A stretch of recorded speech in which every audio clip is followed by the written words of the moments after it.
Alright, welcome back to Phantom Squad TV. This is Instructor Zero, and today we're going to do an unboxing of the Rock Island DY9, or what some will call the Dairy 9. We're going to do some comparison on this weapon today, and we're going to give you some range footage to see how you like it. So this is a compact 9mm with a 3.6 inch barrel. You can have 10 plus 1 or 15 plus 1 round capacity depending on your state. This is a striker fire pistol, and it's supposed to supply an excellent balance of accuracy and firepower. Now this particular model is a flat dark earth polymer frame with lightweight durability with a black melanite finish on a steel slide. This is a polymer frame weapon, 3.86 barrel, overall 6.9 inches. Once again, the capacity of this weapon is 15 plus 1 or 10 plus 1. They give you one magazine, so we're going to do a little unboxing and do a little comparison of the DY9 made by Rock Island. So we open it up, you get your standard case here. You get one magazine. Let me get it out for you.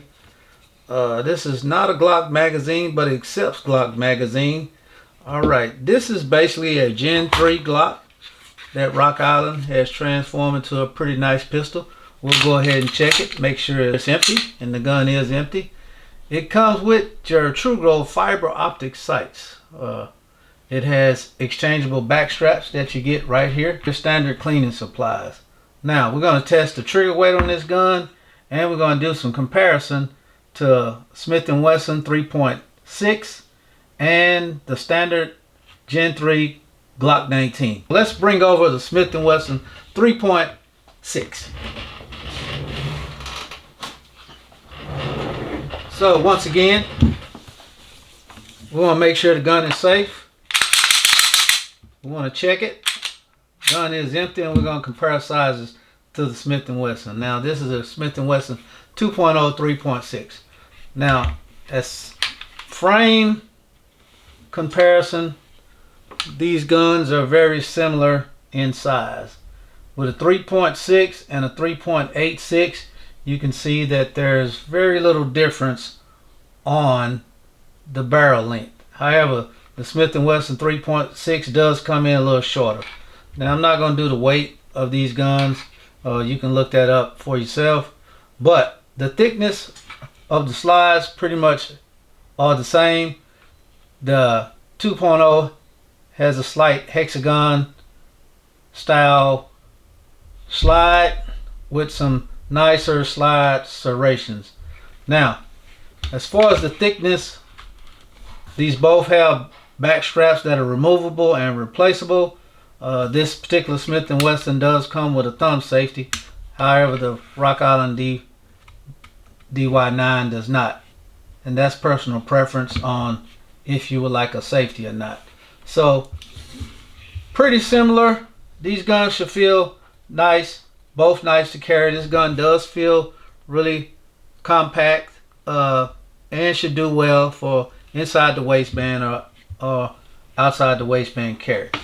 So now we're going to compare it to a Glock 19 Gen 3.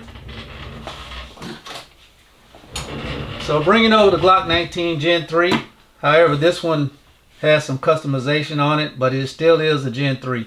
Alright, now compared to the Glock 19, you can see the barrels stick up pretty much the same. These are both pretty much the same thickness on the slides.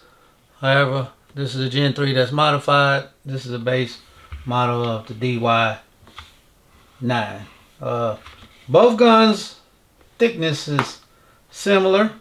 Alright, they sit up fairly different. If you can see, I have them both down on the canvas. However, the TLR7A light is protruding a little bit, which is causing the 19 to sit a little different.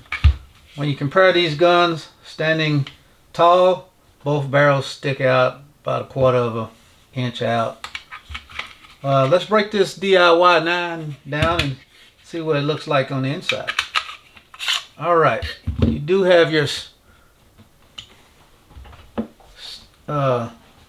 well, I thought this was a stainless steel guide rod, but however it is plastic, so Might be something you want to upgrade. Give you a little oil on this gun. Standard barrel, nothing fancy. There's no ghost connectors or anything like that on the trigger. I'm not sure what style trigger this is, but hey, we're gonna get this thing to the range and we're gonna find out how she stacks up. Alright, to get this weapon back together, no different from the Glock. She's back, put the gun back in battery, pull the trigger, she works fine. So, let's get out the hefty tool and we're going to measure this trigger pull and see what she does. Standard triggers come in 4.5 pounds and we're going to give this thing a few pulls and see how she goes. Alright, let's get it in here and hold it tight. Alright, that can't be right. Pulls in at 310. So we're going to go ahead and enter that and we're going to rack it again.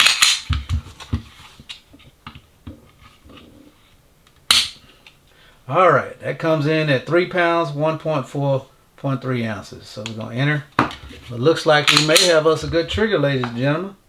Let's see. Alright, 3.78 on that one. Let's give it another pull. 2.98 on that trigger. So we're right at 3.5 pounds is the averages on this trigger. So a little bit light for a concealed carry, but hey, I'll take it. Lighter trigger, faster follow-up shots. Alright, what do you guys think? Leave some comments below. We're going to take this thing out to the range and give you some shot footage. And hey, if you haven't already subscribed, subscribe to the channel. No matter what platform you're watching this video from, go ahead and hit that like and subscribe button. All right, once again, we back to do this review of the DY9 Dairy Arms of Rock Island. Come on down here to the range. We're going to do a first mag impression. Go ahead and get in front of me, cameraman. As we come on down here we're going to see how this weapon works. So earlier we done the unboxing for part 1. We're going to take you to part 2. All right. So I have a trash holster today. I wasn't prepared, but this is the DY9. Zoom in on that. All right. Has your fiber optics, front sights, green and red. And we're going to do first mag impressions. So we're going to load it up. Everybody got their eyes and ears on. We're going to go live. All right, first mag impressions. All right, we got a little low left on that shot.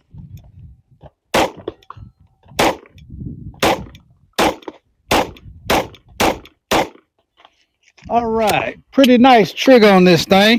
Now, this is supposed to work with Glock magazines. I have the trusty Glock 17 with 17 rounds. We're going to try a mag dump on it. First impression, gun shoots pretty flat. Not much recoil. I love the trigger. I love the grip. And we're going to see how we like it.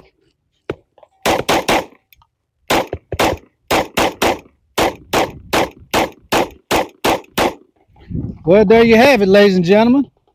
It does run well with the Glock mags. Hit that like button and subscribe. We'll bring you some more footage. We might let Big Country shoot it and see how he likes it.